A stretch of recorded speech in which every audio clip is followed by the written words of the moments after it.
Boa tarde. Obrigado aí pela presença online.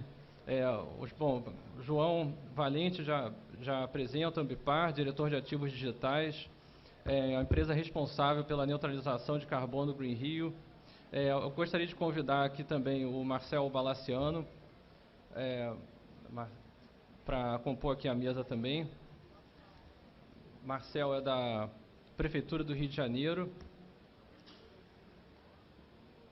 subsecretário municipal de Desenvolvimento Econômico e Inovação do Rio, pesquisador licenciado do Instituto Brasileiro de Economia, da FGV IBRE. Obrigado, Marcel. Por favor. Eu queria convidar o Diego Rossel, Diego do KfW-DEG, Senior Investment Manager, veio de São Paulo, fica no escritório de São Paulo, para quem ele vai falar melhor do que é o KfW-DEG. Obrigado. O Banco de Desenvolvimento da Alemanha, né, o KfW-DEG. Enfim, vai falar um pouco das atuações, exemplos de financiamento e investimentos verdes nos últimos anos na região. E, finalmente, convidar o André Bezerril. André Bezerril é uma participação especial, porque o André é cônsul honorário todos são especiais, mas o André veio de Luxemburgo até aqui, né? É uma longa viagem, é uma experiência muito interessante que nós vamos ter. Obrigado, André. O André é cônsul honorário do Brasil e Luxemburgo, profissional do mercado financeiro, foi um dos fundadores da CC Bralux, da Câmara de Comércio. E eu queria até dizer além, ele é responsável pelo apoio a muitos brasileiros luxemburgueses. Para quem não conhece, Luxemburgo é um pequeno país, mas é um país que é uma referência na área de investimentos, grandes projetos, perspectivas de investimentos verdes, e tem muitos brasileiros que estão se movimentando em direção ao Luxemburgo, e também espero que a recíproca seja verdadeira, também a gente tenha muitos luxemburgueses que comecem a direcionar aqui para o Brasil. Então, primeiro eu queria convidar o João, que está online, para poder participar e fazer a sua apresentação. Se o João já puder entrar, agradeço. Por favor. Que ótimo. Bom, infelizmente eu não consegui estar presente com vocês, mas é uma grande honra poder participar com vocês. Estou como diretor de ativos digitais aqui da Ambipar, cuidando um pé sobre a ótica de tecnologia, investimento, carbono, né, e que está um assunto aí na moda da sustentabilidade, que veio para ficar. É uma jornada aí de sustentabilidade dentro das companhias. É um grande prazer poder estar participando com vocês. A Ambipar, como instituição, está sempre na vanguarda, olhando toda a questão da sustentabilidade. Somos aí como os cuidadores, né? Somos nomeados como cuidadores do planeta, com duas verticais com grandes atuações, uma de emergências ambientais. Da parte, é um assunto muito confortável, tratando aqui dentro ao falar de investimentos verdes, em carbono, em novas tecnologias para poder atrelar a sustentabilidade dentro de todo o ecossistema, né? Então é um prazer aí para a gente, é uma grande honra poder participar aí junto com vocês. Vou fazer aqui uma breve apresentação, falando alguns pontos sobre o Rio de Janeiro, programas que a gente vem fazendo muito nessa trajetória de Rio Capital da inovação e também questões de sustentabilidade importantes. Então, falar um pouquinho, começar aqui sobre o Rio de Janeiro, né? O Rio, ele é sede das principais universidades, centros de pesquisa da América Latina. A gente tem a FRJ, o UERJ, IMPA, falar um pouco mais à frente, a gente fez agora o Porto Mara Valley, FGV, PUC, entre outros. A gente tem uma parte de economia criativa, audiovisual muito, muito forte. A gente, inclusive, lançou, semana passada, a gente fez um estudo, a Secretaria de Desenvolvimento Econômico, em parceria com a Secretaria de Cultura, o secretário Marcelo Calero, a gente fez um estudo mostrando a importância do setor audiovisual para o Rio de Janeiro. Mais de 4 bilhões de reais movimentados na economia do Rio no ano passado nesse setor, e mostrando como que políticas públicas fazem aumentar a movimentação e a arrecadação de impostos.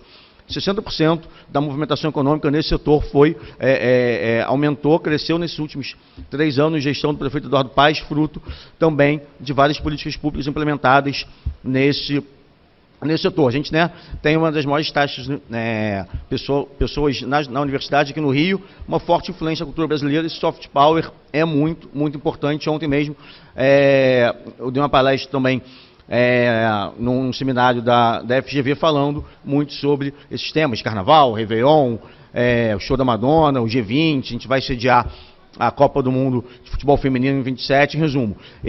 A gente tem uma forte influência, o Rio de Janeiro, na cidade do Rio de Janeiro, tem uma forte influência na cultura brasileira. A gente polo de excelência, né, em pesquisa e desenvolvimento, aqui sede de várias instituições de prestígio, BNDES, BGE, própria FGV, o FRJ, Porto Maravilha, recém-lançado, Fiocruz. E a gente também tem as 5 maiores empresas que estão sediadas aqui na cidade do Rio de Janeiro. Muito se fala, né, que o Rio é tudo em São Paulo, tudo mais. Realmente, São Paulo é o centro econômico do Brasil, mas o Rio tem muito destaque também em várias áreas. A gente vê, acho que um exemplo aqui, as 5 maiores empresas do Brasil estão aqui, por isso, Álvaro, a importância, né, de um evento desse aqui na nossa cidade. O Rio é a porta de entrada no Brasil para o mundo, né? Recorde de turistas, a gente voltou a ter, pós-pandemia, voltaram a entrar 1.300.000 turistas estrangeiros por ano aqui no Rio de Janeiro. De turistas nacionais foram mais de 10 milhões no ano passado, e o Rio sendo esse cartão postal brasileiro, com esses diversos eventos já falados. Aqui, eu acho que um ponto importante, a gente está, hoje em dia, dados do IBGE, o Rio de Janeiro atingiu ao máximo da população ocupada, ou seja, nunca antes na história os cariocas trabalharam, a quantidade de pessoas trabalhando foi tão grande como é agora. 3.400.000 cariocas estão com alguma ocupação, seja ela formal ou informal, dados do IBGE. E um estudo que a gente fez recente mostra que muito se fala, né, comparação com São Paulo, mas o empreendedor, segundo dados do IBGE, o empreendedor carioca tem um rendimento, ou seja, um salário maior do que maior do Brasil, inclusive maior do que São Paulo, 60% maior que a média do Brasil. Só alguns dados econômicos para finalizar essa primeira parte. Mais de 300.000 empregos formais foram criados nesses quase 4 anos de governo, gestão, prefeito Eduardo Paes. Mais de 500.000 pessoas conseguiram uma ocupação, e isso que é o mais importante. Quase 350.000 cariocas deixaram situação de vulnerabilidade no mercado de trabalho. Vulnerabilidade é que a gente define como as pessoas desempregadas, as pessoas desalentadas, são aquelas que desistiram de procurar emprego, indisponíveis, subocupadas. Todos esses dados, estudos, estão disponíveis no Observatório Econômico do Rio, que é um site, um portal, onde a gente tem, já fez mais de 80 estudos sobre a economia do Rio, dos mais variados assuntos, falando de Carnaval, de Réveillon, Web Summit, futebol, moda, o setor financeiro e vários outros assuntos. Então, a gente, nessa gestão do prefeito Eduardo Paes, ele tem um objetivo claro de tornar o Rio a capital da inovação da América Latina. Para isso, várias ações, projetos, iniciativas estão sendo feitas nesse sentido, não somente da Secretaria de Desenvolvimento Econômico, comandada pelo secretário Chico Bulhões, mas da Prefeitura como um todo. Secretaria de Educação, com os Guedes, com o Renan Ferreirinha, a Secretaria da Mulher, a secretária Joyce Trindade, eleita vereadora agora, também com Mulheres Tech, a Secretaria de Ciência e Tecnologia também, com a secretária Tatiana Roque, vários projetos nesse sentido. A gente tem então aqui o Web Summit, um grande evento, o maior evento de tecnologia do mundo. Pela primeira vez ele aconteceu fora da Europa, no ano passado, aqui no Rio de Janeiro. Já foram 2 edições, 23 e 24, e vão ser no mínimo mais 6 edições no total até 2028.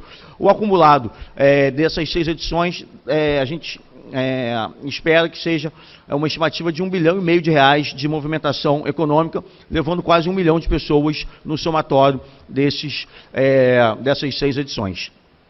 O Programa 2 Cariocas é uma iniciativa que a gente fez visando formar cariocas vulneráveis em programação. A Prefeitura pagou o curso dos alunos, deu um auxílio de R$500 por mês, por 6 meses, e um computador no final. Era um investimento alto, por volta de R$15 mil por aluno, mas que deu um retorno muito significativo. 750 jovens foram formados nesse programa, sendo 70% negro, 40% mulher, no mercado majoritariamente masculino, e metade morador de comunidade, morador de favela. A gente tem o principal exemplo que a gente dá, a Daila, ela era manicure, conheceu a iniciativa para inscrever o marido, que era motoboy. Em resumo, ela fez o curso também, o dinheiro, o auxílio, ela usava para pagar babá, para cuidar da filha deles. Ela deixou de ser manicure e hoje trabalha numa multinacional. A gente tem um sandbox, Rio, que é para testar políticas públicas inovadoras aqui na cidade. Sandbox, para quem não sabe, acho que todo mundo aqui usa alguma ferramenta já feita pelo sandbox. O Pix surgiu de um sandbox do Banco Central há um tempo atrás. Esses patinetes que hoje em dia a gente está vendo aqui na cidade, voltaram, eles estão sendo testados por meio desse programa para a Prefeitura ver se faz sentido manter, não manter, fazer alguma regulamentação que permita a utilização deles ou não. Aqui o ISSTEC, né, é um projeto de desenvolvimento econômico e urbano, incentivando lá a área do porto para empresas de tecnologia. Abrindo a sua empresa de tecnologia na área do porto, tem uma redução de ISS, em vez de pagar 5%, paga 2%.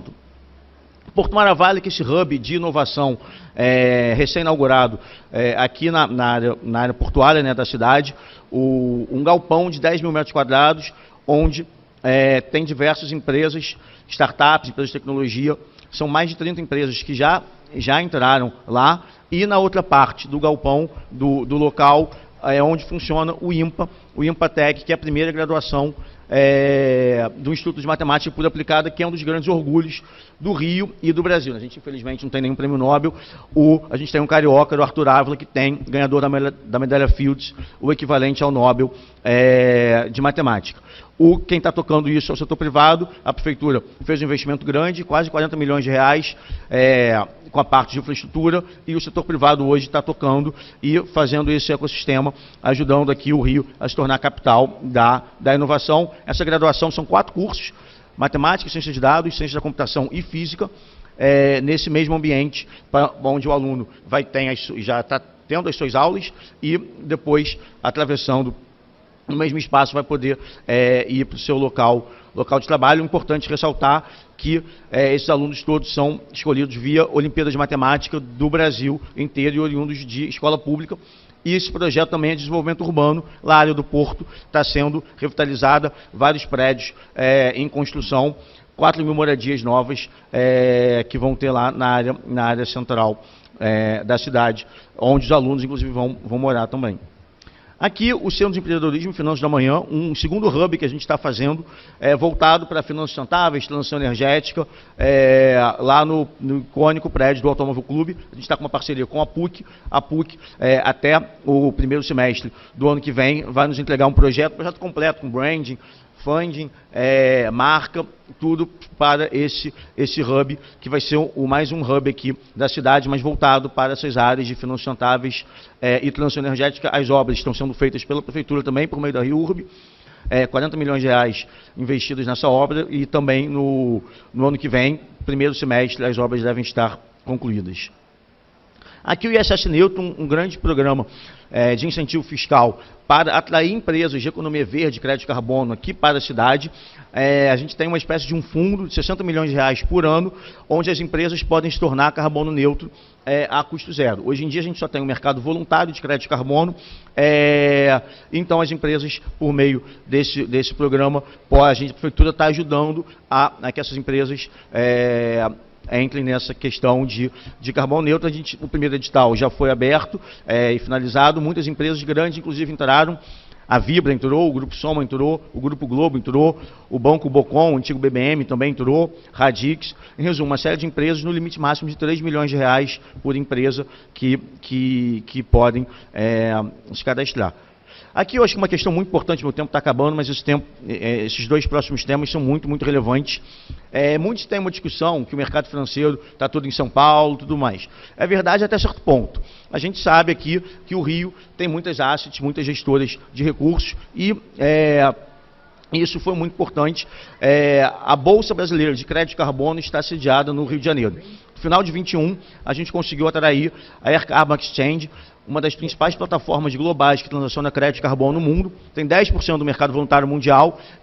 É uma empresa de Singapura, mas tem escritórios em Inglaterra, Abu Dhabi e outros lugares. Queria vir para a América Latina, Brasil, ia para São Paulo. A gente conseguiu trazer ela aqui para o Rio de Janeiro. E no final do ano passado, na COP foi anunciada, a CX firmou uma parceria com a B3, ou seja, o braço de crédito de carbono da B3, uma das maiores bolsas do mundo, única bolsa do Brasil, até então está sediada no Rio de Janeiro, e isso nos enche muito de orgulho nessa gestão do prefeito Eduardo Paes, secretário dos Cambulhões, a gente conseguiu ter feito isso. Mas, além de uma bolsa, a segunda bolsa de valores do Brasil também vai ficar sediada no Rio de Janeiro. O mercado financeiro já há muito tempo que acha que o Brasil deve ter uma outra bolsa de valores, estava fazendo um processo grande, regulatório, financeiro, um custo muito alto, mas em resumo, essa segunda bolsa brasileira vai ser feita e ela vai ficar sediada aqui no Rio de Janeiro. A gente fez uma lei igualando, né, o imposto para atividades de bolsa de valores com São Paulo. Hoje em dia somente a B3, a única bolsa do Brasil, a gente igualou então esse imposto aqui no Rio de Janeiro. Agora em novembro vai ser anunciado o novo nome dessa bolsa, começando para operar no ano que vem, e isso com certeza vai botar não só o Rio, mas o Brasil num outro nível da economia mundial.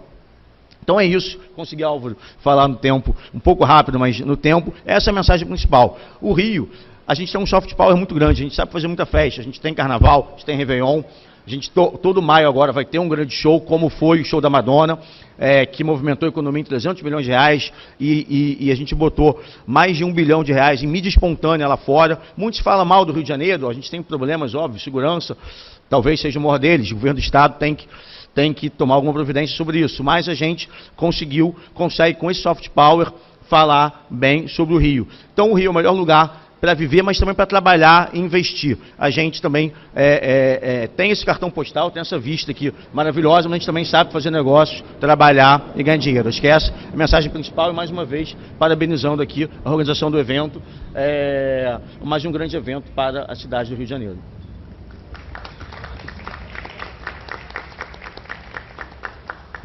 Muito obrigado, Marcel. As comparações de São Paulo, quando a gente mostra as paisagens, não são muito justas, né? Mas eu vou chamar uma pessoa que é de São Paulo. Não sei se... Eu já descobri, na verdade, que o Diego não nasceu em São Paulo, mas está lá agora, né? O que trabalha lá, o Diego Rossel, do KfW DEG, pode falar da experiência da Alemanha. E, ao final, aqui, a gente tem muitas conexões para fazer também. Eu acho que o Marcel falou vários temas interessantes aqui que...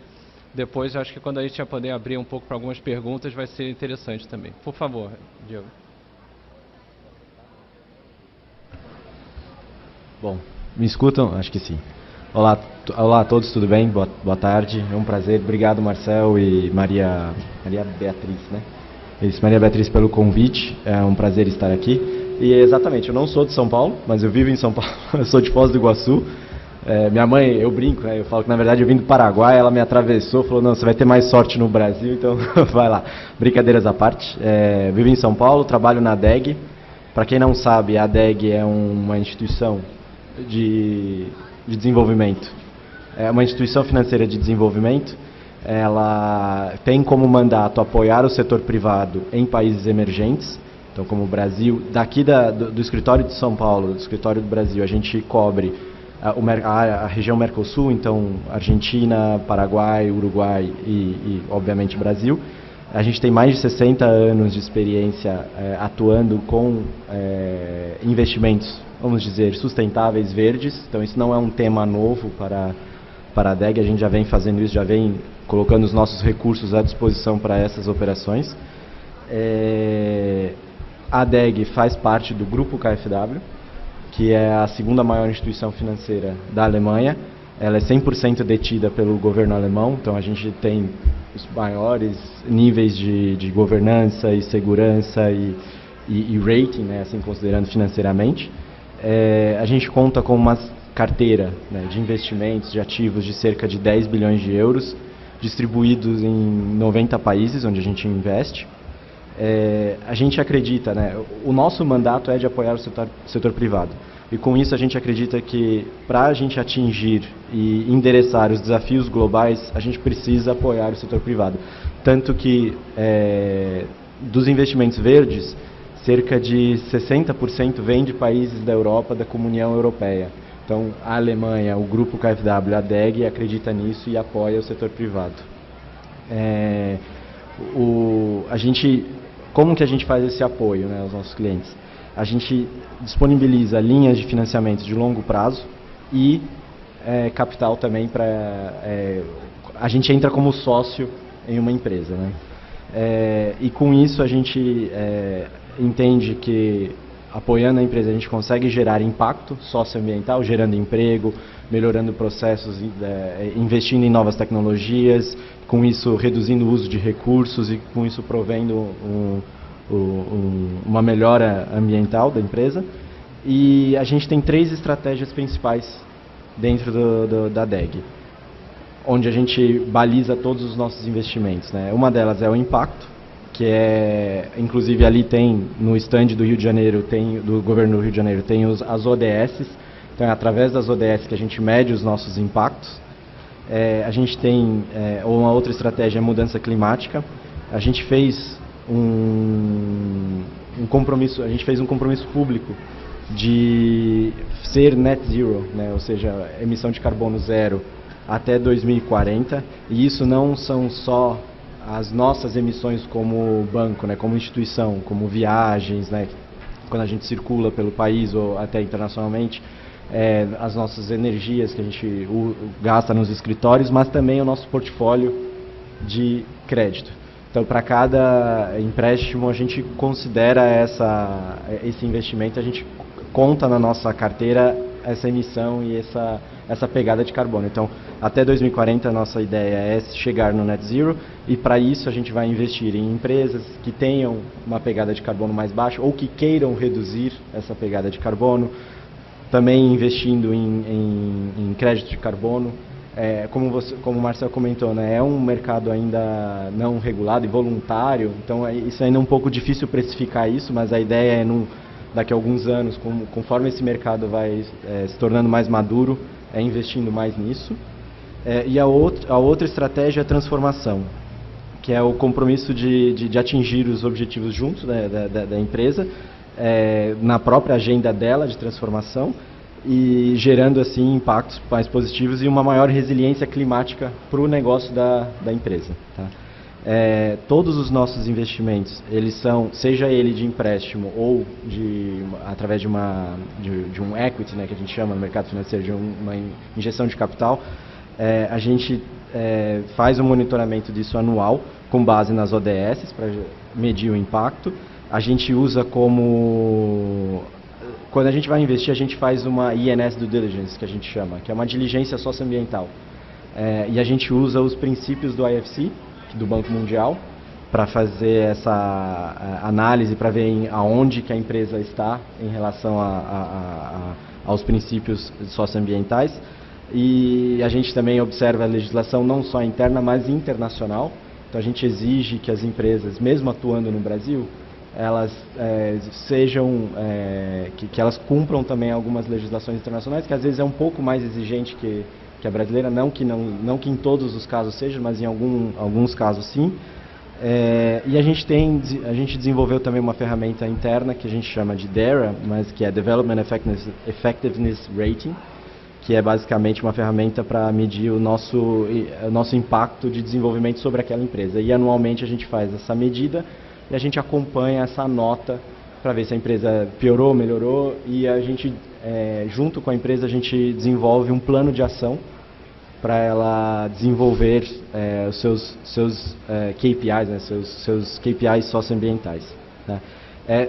Acho que em termos de número, né, eu mencionei que a gente tem uma carteira de 10 bilhões, mas em 2023 a gente investiu cerca de 1,9 bi de euro, isso global, e 40% desse volume foi na região da América Latina. Então, o mercado é muito importante para a gente. Dos 10 bis, né, que eu mencionei, 1/3 mais ou menos está na região América Latina, 1/3 na Ásia, 1/3 na África e um pedaço na Europa Oriental, o leste europeu.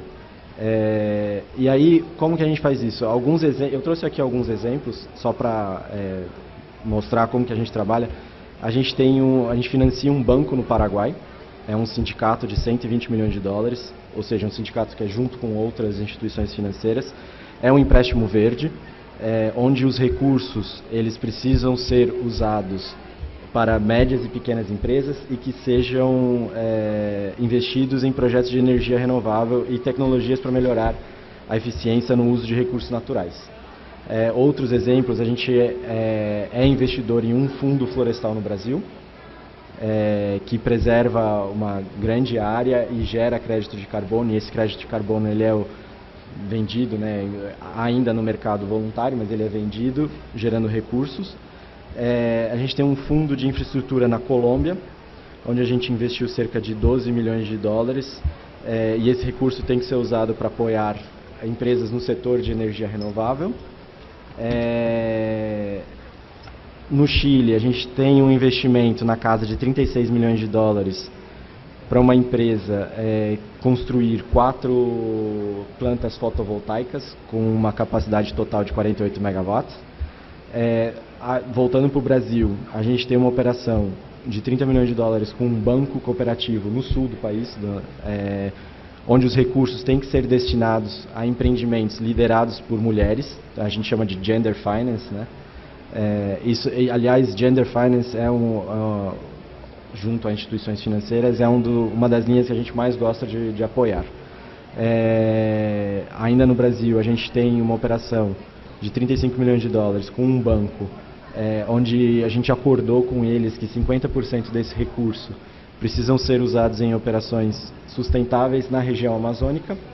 E acho que por último que eu gostaria de mencionar, no último mês a DEG entrou na Rede Financeira da Amazônia, que é um programa que é encabeçado pelo BID Invest e pelo IFC, e a gente se tornou a 48º membro dessa rede, primeira DFI, né, primeira instituição de financeiro de desenvolvimento fora o IFC e o BID, e esse programa ele visa apoiar projetos sustentáveis na região amazônica. Acho que é isso que eu queria passar. Eu estou aqui aberto para perguntas, dúvidas. Quiser me procurar no LinkedIn, é Diego Rossel. Fiquem à vontade, tá? Obrigado.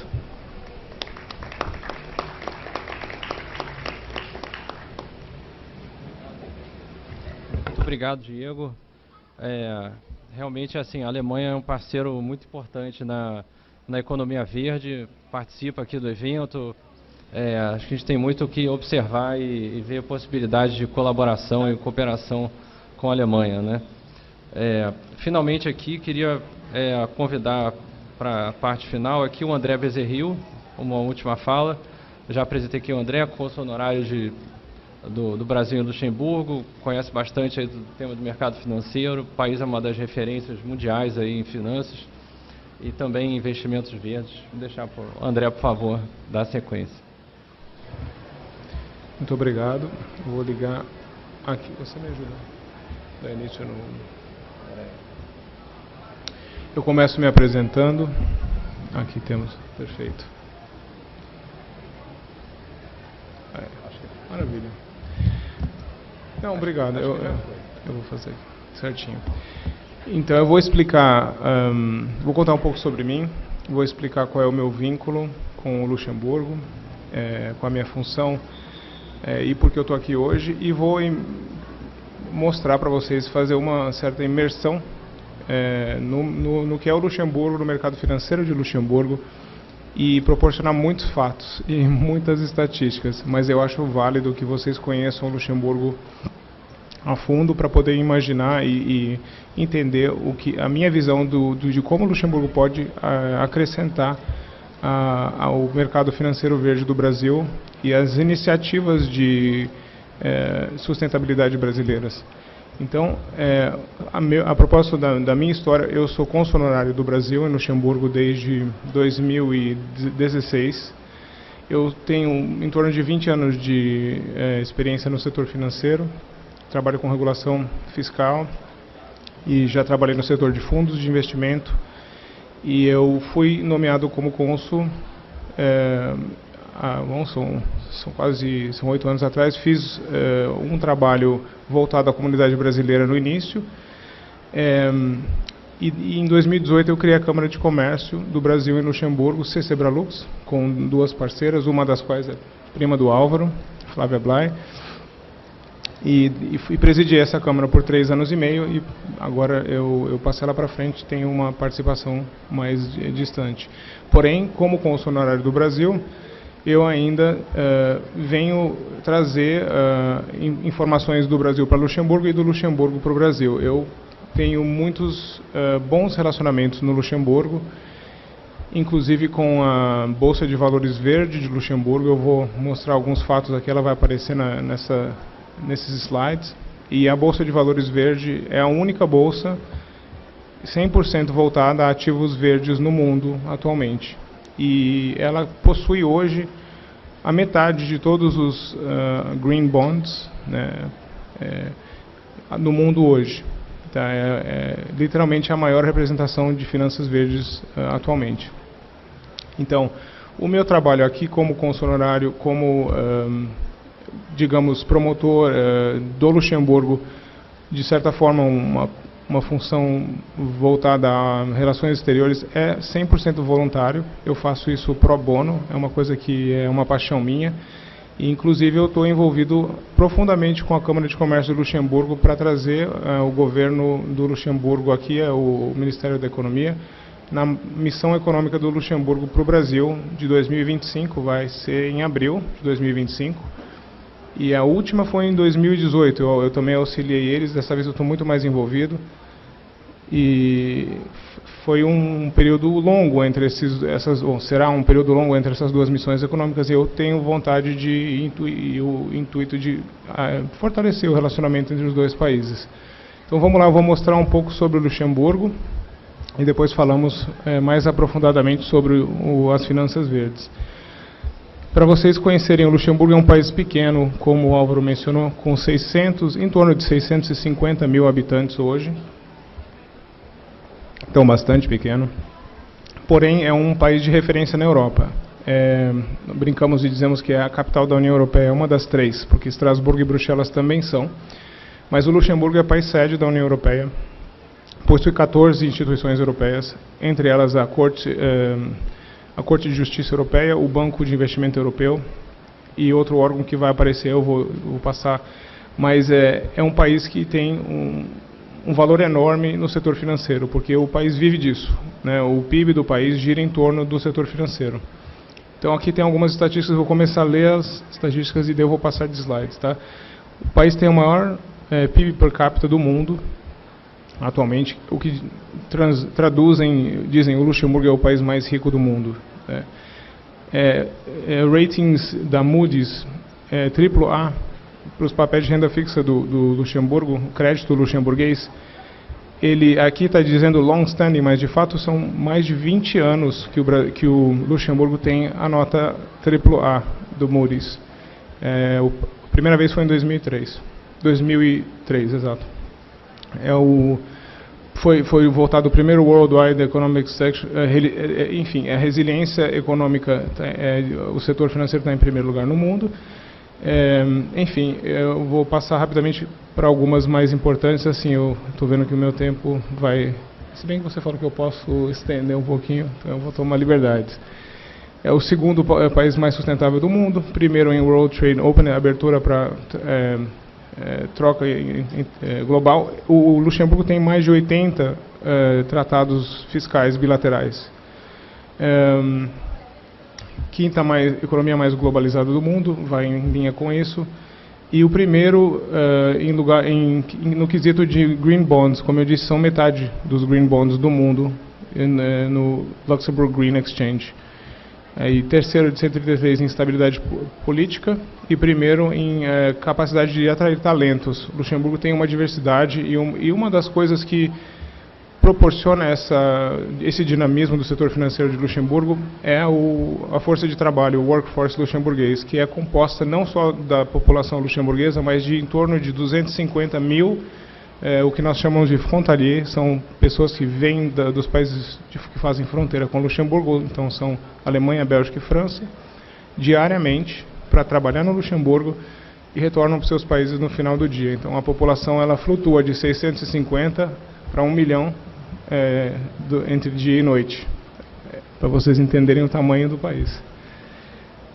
Aqui são alguns fatos interessantes. Então, o Luxemburgo possui 118 bancos de 24 países. O setor financeiro é, de fato, quase 30% do GDP, do PIB. São 215 empresas de fintech. Os 3.300 fundos de investimento com em torno de... Eu falei que 3.300 bonds, green bonds, não, eu me confundi. São 3.300 fundos de investimento. Esse é o setor principal. Então, eu falei logo do início das finanças verdes, porque é o tema de hoje e o propósito do evento. Mas o carro-chefe da economia luxemburguesa são os fundos de investimento como um todo. E ali eles têm um expressivo 5,1 trilhões de euros de ativos sob gestão. É enorme, são 3.300 fundos de investimento, mas mesmo assim são metade dos green bonds do mundo que eu havia mencionado, só que eu confundi as estatísticas, são 133 green bonds, muito menos. Desses 133, eu vou até pular aqui, eu vou fazer algum exemplo de empresas brasileiras que listaram no Luxembourg Green Exchange. Tá? Eu tenho como, desde 2015, essa iniciativa, a partir do Acordo de Paris, gerou um interesse nas empresas brasileiras a utilizarem as plataformas internacionais. Como o Diego acabou de mencionar, do financiamento, empresas brasileiras que emitiram títulos de sustentabilidade ou títulos ESG, ASG no Brasil, 84 bilhões foram emitidos de 2020 a 2021 e desse percentual, 67 foi captado desse capital foi captado no mercado internacional. Desses 67%, metade foi em Luxemburgo. Tá? O setor financeiro emprega quase 55 mil funcionários. Então, é o que o país produz. Mas eles também são muito inovadores, eles trabalham muito com tecnologia, indústrias criativas, nós temos exemplos ali, 14.600 pessoas trabalhando nas indústrias criativas, e um foco também muito forte no biohealth sector. Então, biotech, health tech está muito em alta no Luxemburgo hoje. Eles têm vários hubs de inovação, são 9 industry clusters, e ali eu fiz a menção das instituições europeias, são 14 instituições europeias no Luxemburgo. Vou passar rapidamente também. O Luxemburgo tem o espaço, essa é uma curiosidade, eles investem no space sector. Eu acho bastante curioso isso, é uma coisa inovadora. Eles têm ambições de extrair minerais no espaço, mas já emprega 1.400 pessoas. Então é um país que é bastante avançado. Eles têm grandes objetivos e ambições e eles investem realmente de forma expressiva nisso. Aqui eu tenho acessos de digitalização sobre informática, tem também a menção do Meluxina, que é um computador que o Luxemburgo possui, que é um dos mais possantes do mundo. Enfim, eu vou avançar porque de fato eu tenho muita informação. Economia aberta. Aqui eu tenho alguns fatos sobre economia aberta e logística, que também é um ponto muito forte do Luxemburgo. O Luxemburgo tem o maior porto seco da Europa, em Bettemburgo. Eu estive no Mato Grosso do Sul essa semana para visitar a prefeita que foi reeleita e o governador Riedel. Geralmente eu encontro, sou amigo deles, minha esposa é de Campo Grande, eu tenho um vínculo com o Estado. E eles têm grande interesse em uma relação com o Luxemburgo, para ilustrar um pouco como esse trabalho funciona para mim, com esse tema de logística. Esse porto seco que o Luxemburgo possui os interessa muito porque o Brasil está desenvolvendo a rota bio-oceânica para exportar para a China pelo Pacífico, e além de outras coisas, mas esse sendo o propósito principal. E eles estão engajando os luxemburgueses para aprender sobre esse trabalho de inovação de logística. Aqui eu tenho mais informações sobre a logística, como eu estava dizendo. São 975 mil toneladas de goods exportados anualmente, o número de voos, sexto maior aeroporto de cargo do mundo. Enfim, vocês estão tendo uma noção, eu mostro um pouco da internacionalidade e da força de conectividade que o país tem. Ali menciona 19 escolas internacionais, eu fui formado em escola internacional lá também. A qualidade de vida, o Luxemburgo está no ranking ali entre uns países melhores posicionados em alguns índices sociais. O Luxemburgo também tem uma estabilidade política muito forte. Eu não vou ler todas as estatísticas mais, porque eu estou me dando conta que não dá para fazer isso, mas ao menos vocês têm uma imersão. Tá? Enfim, eu vou passar para a próxima parte. Multiculturalismo, um país que fala, enfim, muitos idiomas, isso volta ao setor financeiro no quesito de qualidade de profissional.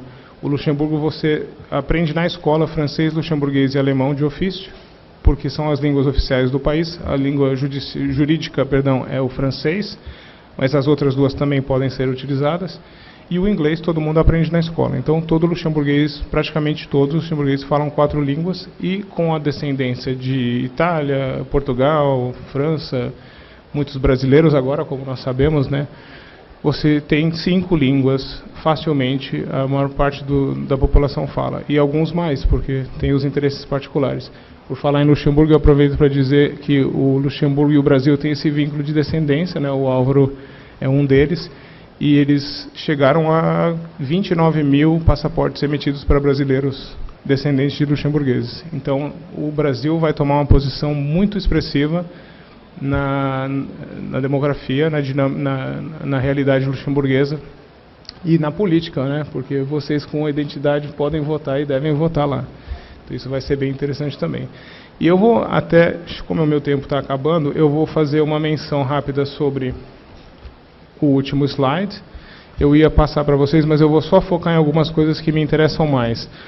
O gender equality, né, é uma coisa de igualdade de gênero que é muito expressiva no Luxemburgo, porque o ano passado o Luxemburgo bateu um recorde inusitado e virou o primeiro país do mundo, onde as mulheres ganham mais do que os homens. Então, 50,1% do PIB é das mulheres. E eu acho isso, eu até fiquei emocionado, eu acho muito legal, porque eu trabalho com muitas mulheres lá, ultra capazes, profissionais, dinâmicas, e para mim, tendo vivido lá desde os 12 anos de idade, eu nunca senti essa coisa da diferença de gênero. Eu posso dizer, honestamente, que é um país que traz muita igualdade e promove muito a maneira social correta de viver. E, por exemplo, a presidente da Bolsa de Valores Verde, a Letícia Hamann, que eu tenho carinho por ela, ela é, obviamente, uma mulher. Ela foi diretora na Bolsa. Antes, quem era presidente era outra mulher, que agora é a presidente da Bolsa luxemburguesa como um todo. Então, são 2 mulheres que tocam as bolsas de valores de Luxemburgo, a verde e a normal, né, digamos, a principal. Então, aqui eu tive alguns últimos pontos para mencionar. Por que o Luxemburgo se destaca no setor financeiro de ESG a ESG? E eu fecho com isso. O Luxemburgo tem uma experiência maior do que a maioria dos países por ter a Bolsa dedicada há muitos anos. Eles têm muita capacidade em identificar e mitigar greenwashing. Greenwashing, que é o termo usado para a utilização de ativos, de benefícios criados, ou que seja o marketing, a imagem positiva dos investimentos verdes de forma irregular, com ativos que de fato não são verdes, né? Uma coisa é você realmente fazer, outra coisa é você dizer que você faz. Então lá tem muita regulação, sendo também um país que adere a todas as regulações europeias, e são muitas. Eles estão bem posicionados para fazer esse trabalho de mitigar o greenwashing e combater o greenwashing. Isso é muito importante para você conseguir ter sustentabilidade em investimentos verdes, para que isso se propague. Aí vou mencionar aqui algumas diferenças práticas. Capitalização na Bolsa de Valores Verde, juros e valores financeiros variam muito, mas eu tenho aqui de base assim, uns exemplos. Títulos sociais e títulos verdes geralmente levam juros de em torno de 1,5% a 3% na Bolsa de Valores Verde. Já o BNDES, com juros que são, como devo dizer, benéficos ou baseados em critérios ESG, não são os juros de base. Eu tenho aqui 8% a 12% e para o setor agrícola de 4,5% a 6%. Esses são juros para quem consegue provar que tem um investimento verde. Então você vê que se você consegue a capitalização no exterior, e por isso que quase 70% da capitalização foi feita fora do Brasil, é porque ela é mais barata. Então é bastante interessante. As 6 empresas que investiram, que eu tenho aqui como exemplo, são Suzano, Natura, Klabin, Eng Brasil, Rede D'Or São Luís, Eletrobras, em vários setores: energia renovável, papel sustentável, bioeconomia, enfim, celulose, Mato Grosso do Sul, como eu mencionei, porque eu estive lá. Então, com até o nome de Vale da Celulose, eu achei super legal, propagando esse produto de forma verde. Tem cidade já carbono neutro lá, o setor turístico bonito, são carbono verde, e Campo Grande está em pauta para virar uma cidade de carbono verde. Enfim, eu acho muito positivo esse movimento, e eu acho que o Luxemburgo faz já, sei que faz, mas pode tomar um papel ainda mais importante e de uma proporção maior na parte de financiamento dessas iniciativas e dessa direção que nós temos a obrigação de seguir. Então, eu estou aqui justamente para ilustrar um pouco e também servir como ponto de contato para quem tiver interesse, perguntas ou quiser saber mais sobre a Bolsa de Valores Verde. Eu tenho contatos diretos com eles, posso explicar, posso conectar as pessoas e responder mais perguntas para pessoas individualmente. Então, muito obrigado.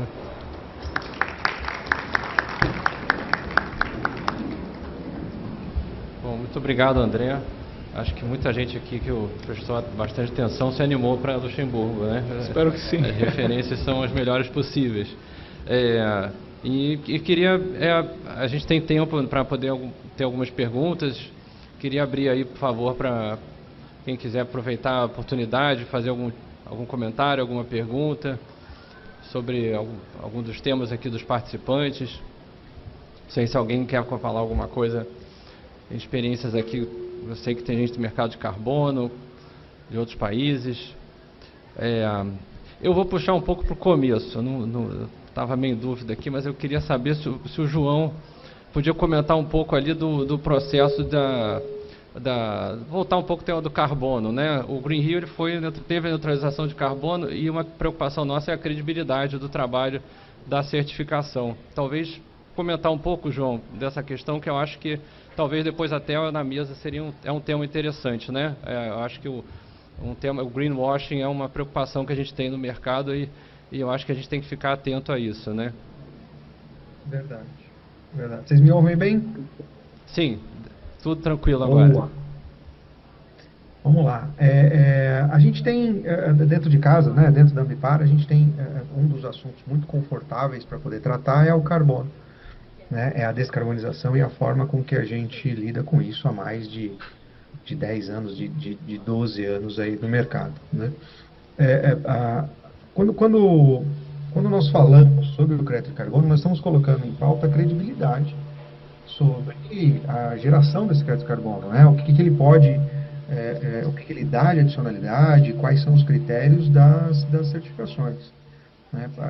Apesar de a gente trabalhar com as maiores certificadoras do mundo, né, um olhar muito mais atento de due diligence para a gente estar a par até então sobre as informações que nós conhecemos, né, eles são tão importantes quanto ter essa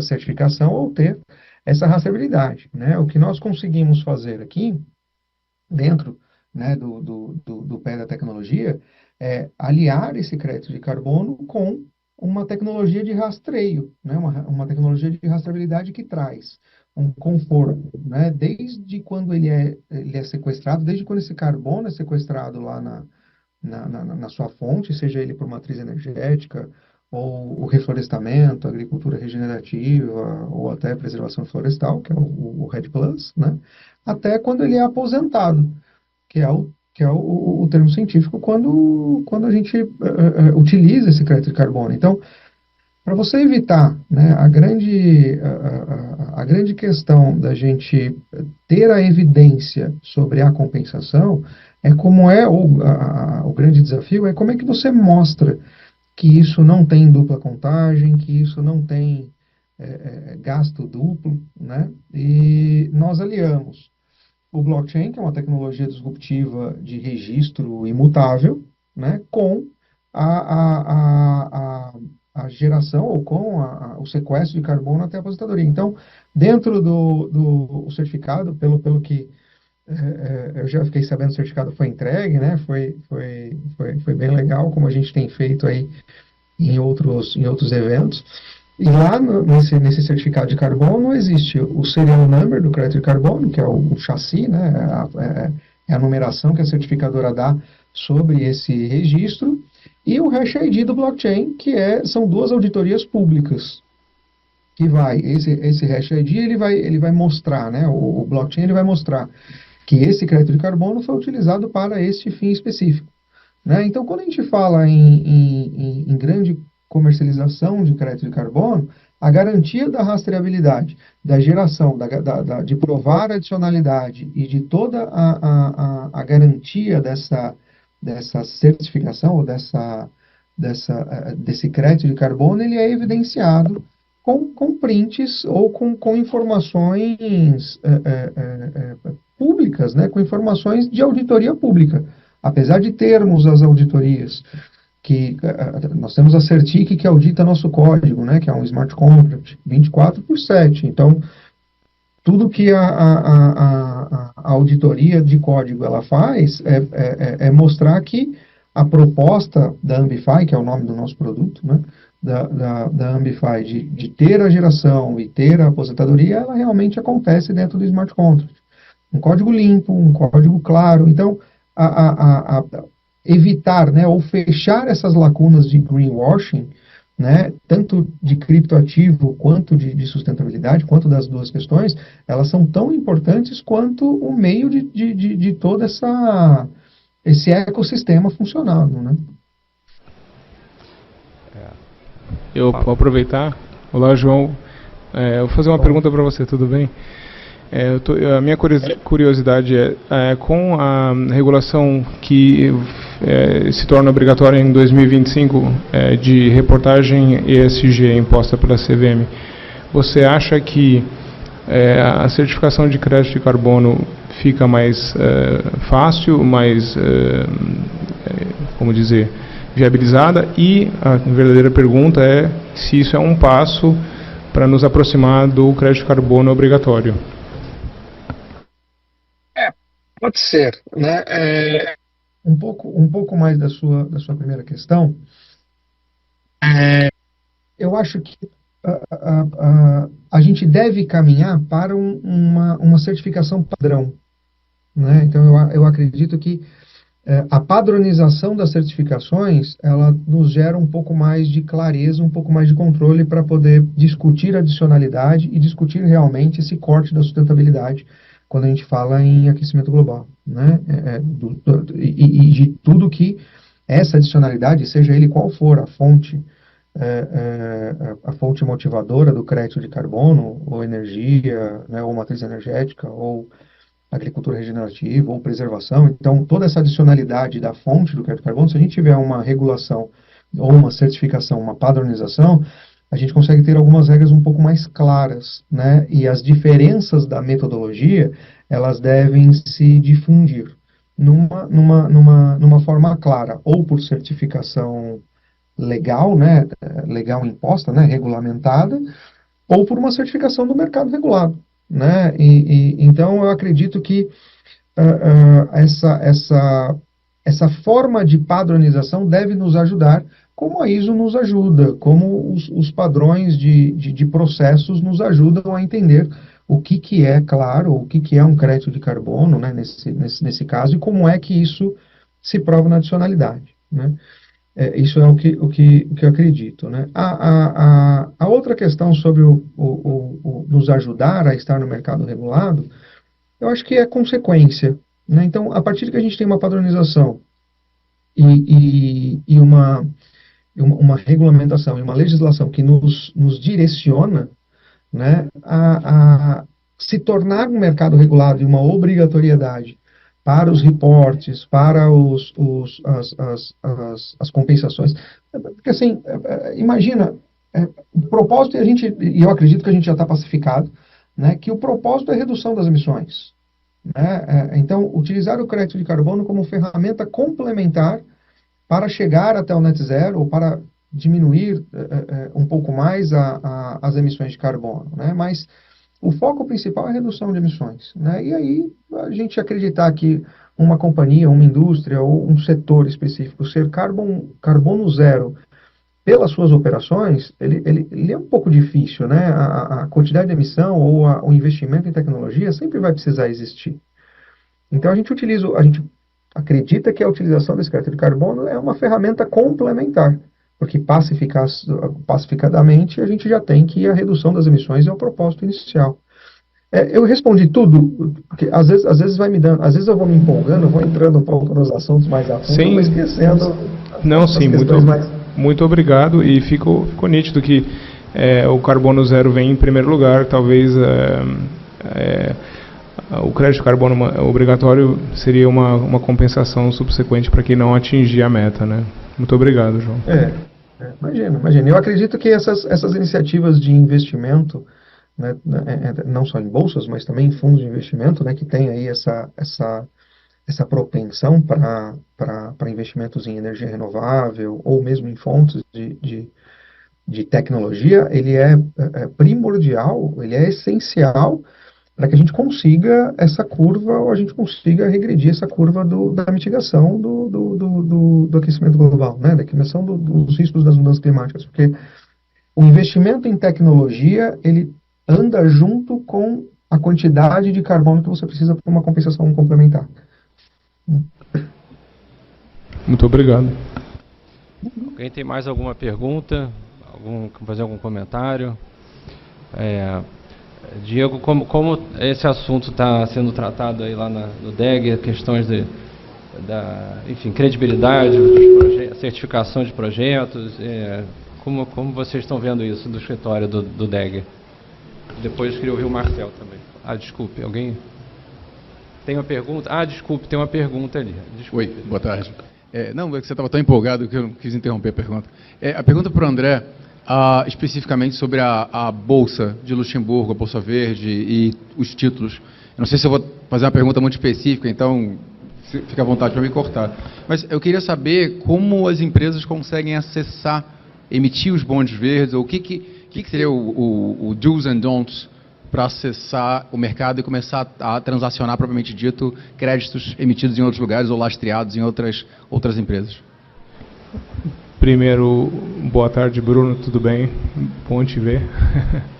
Então, não, eu posso responder de fato, mas não com toda... Bom, os critérios não são nada diferentes do que os critérios da CVM para você fazer uma emissão no Brasil. Você tem que aderir um investidor brasileiro que queira emitir um título de renda fixa verde no Luxemburgo.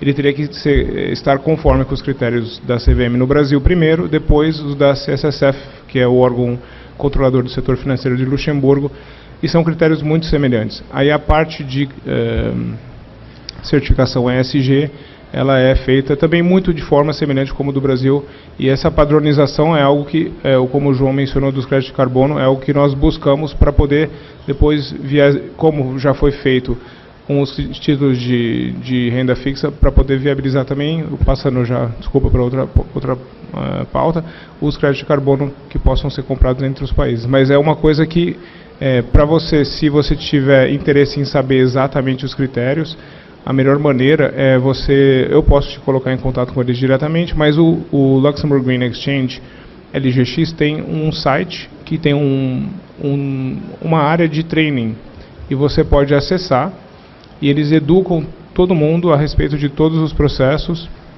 mas para quem realmente vai emitir um título, você vai ter um acompanhamento e eles vão te dar o passo a passo. Então, eu não sei te dar o passo a passo aqui agora, porque isso é relativo a cada emissor, cada setor, etc. É uma coisa bastante técnica mesmo. Mas não é nada diferente do que a CVM impõe aqui no Brasil.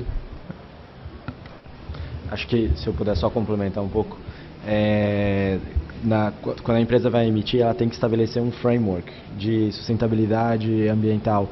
E esse framework ele é monitorado, ele tem que cumprir para poder acessar essa bolsa, né, verde. Acho que esse é um ponto importante, né? Bom, eu queria só liberar o João, que o João tá em São Paulo, aí tem que se movimentar lá dentro. Obrigado, João. A gente também está quase concluindo aqui. Enfim, e agradeço bastante a sua presença. Imagina, foi uma honra, contem comigo e se precisar de qualquer coisa eu estou sempre à disposição. Muito obrigado mesmo, gente. Obrigado. Bom, a gente também está concluindo aqui, eu acho que dá para dar 1 minuto para cada um aqui, talvez seguindo a sequência. Eu vi o Marcel também, tem muitos assuntos aqui, né? Eu acho que depois cada um pode fazer as perguntas aqui direto, né? E talvez possa fazer uma última pergunta também. Alguém tem alguma pergunta ainda? Ou só um comentário para cada um? Então 1 minuto aí para cada um. Por favor, Marcel.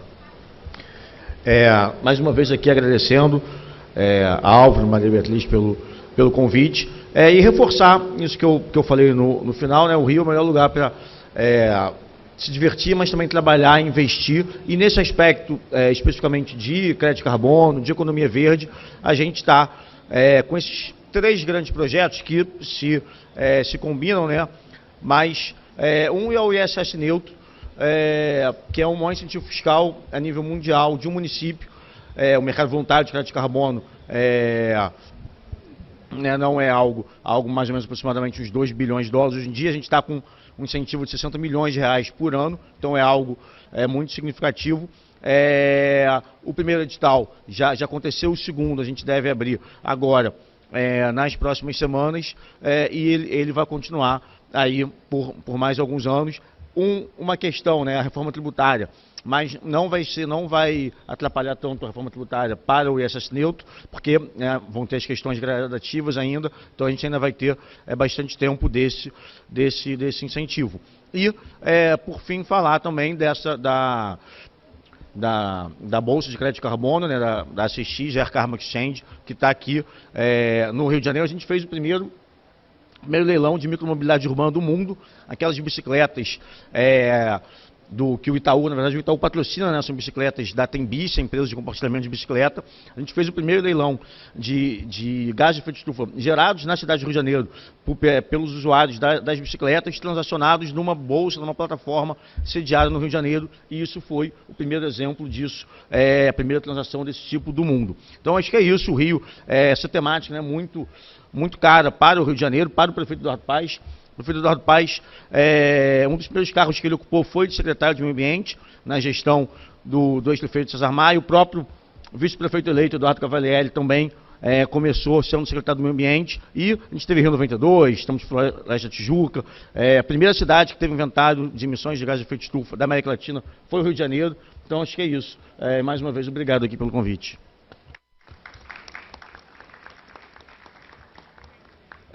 André e Diego, só 1 minutinho para cada um, por favor. Obrigado. Vamos em ordem aqui. Eu gostaria de dizer que, bom, primeiro agradecer ao Álvaro pelo convite, a todos vocês por participarem. É uma pauta de suma importância e a sustentabilidade é o caminho para frente. Nós estamos tendo provas físicas do mundo hoje, não tem como ignorar esse assunto. E algo que a Oriana Romano, da OCDE, falou, achei bastante interessante. Cada local, cada região, país tem as suas especificidades e realidades diferentes, então esse trabalho de sustentabilidade se aplica de forma diferente em cada lugar. Porém, eu acho importante utilizar os benefícios e as vantagens que cada país, cada região oferece, e por isso que eu vim aqui falar do Luxemburgo, porque a questão do Luxemburgo é a oferta do financiamento verde. E eu, com isso em mente, proponho, eu sei que a cidade do Rio tem muito carinho pelo Green Rio, mas eu proponho que nós façamos Green Rio lá em Luxemburgo também, viu? Vou visitar você lá em Luxemburgo, lá, vou dar um pulo de Colônia para Luxemburgo. Não, mas acho que do meu lado é só agradecer mesmo o convite e deixar a mensagem que a DEG está aberta a apoiar o setor privado no Brasil. E acho que uma mensagem importante é que impacto e retorno, somos um banco, então retorno é importante para um banco. Mas hoje em dia na DEG o impacto ele está sendo igualmente importante quanto o retorno. Então assim, a gente está abrindo mão às vezes de retorno para apoiar operações que tenham grande impacto. Tá? Então acho que é isso. Obrigado e boa tarde a todos. obrigado. E fiquem para o próximo painel também, Bioeconomia e Negócios. Temos muita coisa acontecendo aí. Obrigado a todos, a todas também.